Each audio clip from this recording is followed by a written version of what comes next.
Klausimas, per kiek laiko pasigamina kupolinio detalės? Per kiek laiko pasigamina kupolo detalių komplektas? Aišku, tai šiek tiek priklauso nuo kupolo dydžio, bet iš esmės 1-2 savaitės.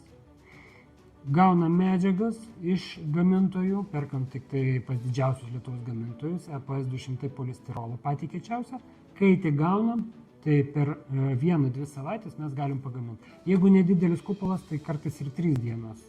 Žiūrint, kaip pas mus su apkrovimu yra, su užimtumu, visada yra gamybos į priekį pas mus, bet labai greitai mes visus tos darbus atliekam ir jeigu reikia kupolo, jeigu dar šiemet planuojat statyti, laisvai galit susisiekti ir mes labai greitai padarysim. Netgi šią akimirką, man atrodo, mes turim pakankamai medžiagų, netgi didelio kupolo gamybai.